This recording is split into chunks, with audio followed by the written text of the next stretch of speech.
கர்த்தருடைய பரிசுத்த நாமத்துக்கு மகிமை உண்டாகட்டும். ஆண்டவராகிய இயேசுவின் நாமத்தில் உங்களை யாவரையும் வாழ்த்துகிறேன். கர்த்தருக்குள்ளாக உங்களை ஆசீர்வதிக்கிறேன். கர்த்தர் தாமே உங்களை ஆசீர்வதித்து வழிநடத்துவாராக. பிரியமானவர்களே, இந்த நாளிலும் தியானிக்கும்படியாக எடுத்துக்கொண்ட பரிசுத்த வேதாகமத்தினுடைய பகுதி 2 தீமோத்தேயுவின் புஸ்தகம் 2ஆம் அதிகாரம் 5வது வசனம். 2 தீமோத்தேயுவின் புஸ்தகம் 2ஆம் அதிகாரம் 5வது வசனம். மேலும் ஒருவன் மல்யுத்தம் பண்ணினாலும் சட்டத்தின்படி பண்ணாவிட்டால் முடிசூட்டப்படான். மேலும் ஒருவன் மல்யுத்தம் பண்ணினாலும் சட்டத்தின்படி பண்ணாவிட்டால் முடிசூட்டப்படான். பிரியமானவர்களே, செங்கல், சிமெண்ட், மணல், கம்பி ஆகிய பொருட்கள் ஒரு கட்டடத்தை கட்டுவதற்கு மிகவும் தேவையானது. ஆனால் அவைகள் சரியான ஒரு கட்டிட தொழில் நுட்பத்தோடும் திறமையோடும் முறையாக உபயோகப்படுத்தப்படாவிடில் அங்கே ஒரு வலிமையான கட்டடத்தை எழுப்ப முடியாது. அதுபோலவே ஜெபம், உபவாசம், வேதம் வாசிப்பு, சபை கூடுதல், காணிக்கை, ஊழிய ஈடுபாடு என சில நல்ல கிறிஸ்தவ ஒழுங்குகள் போன்ற யாவும் ஆவிக்குரிய வாழ்க்கை அல்லது பரிசுத்த ஜீவியம் என்ற கட்டடத்தை எழுப்ப மிகவும் முக்கியமானவைகள். ஆகிலும் அங்கு பரிசுத்த வாழ்க்கைக்கு தேவையான ஆவிக்குரிய விதிமுறைகள் சரியாக பின்பற்றப்படாவிடில் பயனில்லை. ஏனென்றால் அவர்கள் பக்திக்குரிய பல காரியங்களை கொண்டிருந்தும் பக்தியோடு சில ஆவிக்குரிய விதிமுறைகளை அல்லது ஒழுங்குமுறைகளை பின்பற்றவில்லை. சரியான மனம் திரும்புதலின் அனுபவத்திற்கு வந்து உண்மையான அர்ப்பணிப்பின் அனுபவத்தில் தங்களை ஈடுபடுத்த வேண்டும். பரிசுத்த ஆவியானவரின் வழிநடத்தல்களை கவனமாக உணர்ந்து ஏற்றுக்கொண்டு கர்த்தருக்கு பிரியம் உண்டாக நாம் வாழ முன்வர வேண்டும். பக்தி சார்ந்த பல செயல்களை செய்யும் போதே நாம் நம்முடைய மனதாலும் செயல்களாலும் எந்த அளவிற்கு கர்த்தரை பின்பற்றுகின்றோம் என்றும் எந்த அளவிற்கு பக்திக்கு ஏற்ற ஆவிக்குரிய கனிகள் நம்மிடம் வெளிப்படுகிறது என்றும் நாம் முக்கியமாக கவனிக்க வேண்டும். பரிசுத்த ஆவியானவர் நம்முடைய பக்தியான செயல்பாடுகளை எப்படி ஒருங்கிணைத்து ஆவிக்குரிய விளைவுகளை ஏற்படுத்துகின்றார் என்று நாம் சிந்திக்க வேண்டும். சில பக்தி செயல்களை செய்கின்ற திருப்தியை மட்டும் கணக்கிடாமல் அவைகளின் மூலமாக நாம் எந்த அளவிற்கு கர்த்தருக்கேற்ற விதமாக எழுந்து பிரகாசிக்கிறோம் என்பதையும் கவனித்து பார்க்க வேண்டும். பலருக்கு ஆவிக்குரிய வாழ்க்கை என்பது பல பக்தி செயல்களை செய்கின்ற ஒரு அனுபவமாக இருக்கிறதே அன்றி அது ஆவிக்குரிய அனுபவமாக இல்லை. மனிதனும் தேவனும் ஐக்கியப்பட்டு வாழ்கின்ற வாழ்க்கைதான் ஆவிக்குரிய வாழ்க்கை. அந்த அனுபவத்திற்கு உதவி புரிகின்றவையே பலவித பக்தி செயல்கள். ஆனால் அந்த அனுபவம் ஏற்படப்படாவிடில் பக்தி செயல்கள் எந்த பிரயோஜனமும் இல்லை. பவுல் எழுதும்போது மேலும் ஒருவன் மல்யுத்தம் பண்ணினாலும் சட்டத்தின்படி பண்ணாவிட்டால் முடிசூட்டப்படான். ஒரு மிலிட்டரியில ஜாயின் பண்றவன் அவன் அந்த மிலிட்டரிக்காகவே தன்னுடைய வாழ்க்கையை அர்ப்பணிச்சு அதுல வேலை செய்யறான். அதே போல ரோட்ல பிரயாணம் பண்ணும்போது சில விதிமுறைகள் இருக்கு.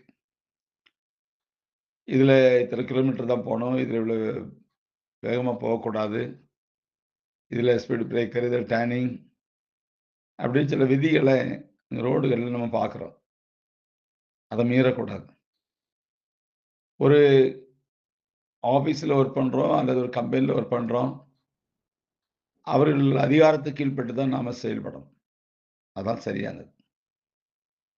ஆனா இதை மீறி இன்னைக்கு அநேக ஆவிக்குரிய தேவ பிள்ளைகள் விதிகளை மீறுகிறார்கள். தேவன் நமக்கு இந்த பரிசுத்த வேதாகமத்துல பல சட்டங்களை, விதிமுறைகளை நியமனங்களை நமக்கு எழுதி கொடுத்திருக்கிறார். இதன்படிதான் வாழணும். பழைய ஏற்பாட்டில நீங்க பார்த்தீங்கன்னா, 10 கட்டளைகள் இருக்கு. அத அநேகர் வீடுகள்ல போட்டிருப்பாங்க. ஆனா, அந்த விதிகள, அந்த கட்டளைகள ஒரு நாளும் கைக்கொள்ள மாட்டாங்க. புதிய ஏற்பாட்டில அந்த 10 2 கற்பனைகள் வந்துச்சு. அதையும் ஒழுங்கா கைக்கொள்ள மாட்டாங்க. இப்போ விதி மீறுதல் என்பது ஆவிக்குரிய வாழ்க்கைக்கு சரியான பாதை கிடையாது. ஆவிக்குரிய வாழ்க்கையில வளரணும் அப்படின்னா, புதிய ஏற்பாட்டில நமக்குள்ள பரிசுத்த ஆவியானவர் வந்து, பரிசுத்த ஆவியானவர் நம்மை எப்படி நடத்துகிறாரோ, அதற்கு நம்ம இணைந்து, இசைந்து அவரோடு கூட கடந்து போற பாதை தான் சரியான பாதை. பழைய ஏற்பாட்டில கற்பனைகள், கட்டளைகள், விதி இருந்துச்சு. புதிய ஏற்பாட்டில நமக்குள்ளே ஆவியானவர் வந்துட்டார். சில பேர் ஊழியம் பண்றேன்னு சொல்லுவாங்க. அவன் என்ன சொல்லுவான்? தரகர் வேலை பார்ப்பான். சிலர் ஊழியம் பண்றேன்னு சொல்லுவாங்க. வியாபாரம் பண்ணுவான். சிலர் ஊழியம் பண்றேன்னு சொல்லுவாங்க. வேலை பார்ப்பான். நான் எதற்காக நியமிக்கப்பட்டிருக்கிறேன், எதற்காக அழைக்கப்பட்டிருக்கிறேன், எந்த வேலை கர்த்தர் எனக்கு கொடுத்திருக்கிறாரோ, அதைத்தான் நான் கரெக்ட்டா செஞ்சு அதில தான் நான் வெற்றி பெற முடியும் தவிர, நான் மற்ற அலுவல்ல சிக்கிக் கொள்ளும்போது எனக்கு முடிசூட்ட முடியாது. இன்னைக்கு ஆவிக்குரிய பிள்ளைகள் என்று சொல்றாங்க கிறிஸ்தவங்க, அந்நிய தெய்வங்களையும் பின்பற்றுறாங்க. அந்நிய தெய்வத்துக்குரிய வழிபாடுகளில், மூட நம்பிக்கைகள்லயும் இருக்கிறாங்க. கிறிஸ்தவ மார்க்கத்தில இன்னைக்கு அப்படி இருக்குது. தேவன் எதை வெறுக்கச் சொல்றாரு, எதை எடுக்கச் சொல்றாரு, எதை விரும்பச் சொல்றாரு அப்படிங்கிறதெல்லாம் பார்க்கிறது இல்ல. நான் உலகத்துக்குள்ள இருக்கேன். எனக்கு எல்லாமே வேணும். எல்லாமே நான் அனுபவிக்கணும். அப்படிங்கிற இடத்துக்கு வரும்போது, அது ஆவிக்குரிய சரியான வழிகளும் கிடையாது. அது தனக்கு தானே கேடுகளை உண்டாக்கிக் கொள்ளுகிற ஒரு காரியம். பவுல் எழுதும்போது இத ரொம்ப தெளிவா எழுதுறார். மல்யுத்தம் பண்ணுனா சட்டத்தின்படி, அந்த ஒழுங்கின்படி பண்ணணும். விளையாட்டு வீரர்கள்லாம் சரியான முறையில இந்த ஒழுங்க கடைபிடிச்சு விளையாடணும். அப்பதான் அதுல வெற்றி வரும். வெற்றி வாகை சூட முடியும். பல பேருடைய பக்தி இருக்குது. ஆனா, சரியான முறையில ஒழுங்கு இல்ல. கிறிஸ்தவ மார்க்கத்துல ஒழுங்க விட்டுட்டாங்க. பரிசுத்த ஆவியானவர் வந்துட்டாரு. நான் ஜெபம் பண்றேன். அவ்வளதான் உள்ள வந்தாச்சு. இனிமே எப்படினாலும் வாழலாம். அது ரொம்ப ராங்கானது. தப்பு. பரிசுத்த ஆவியானவர் எனக்குள்ள இருந்தாலும் அவர் ஒழுங்கு மீற மாட்டார். ஒழுங்கீனமா நடக்க மாட்டார். சும்மா பக்தி பரவசத்த காண்பிக்கிறத விட, தேவன் நமக்கு எழுதி கொடுத்த பரிசுத்த வேதாகமத்தின்படி வாழ்வது ரொம்ப அவசியம்.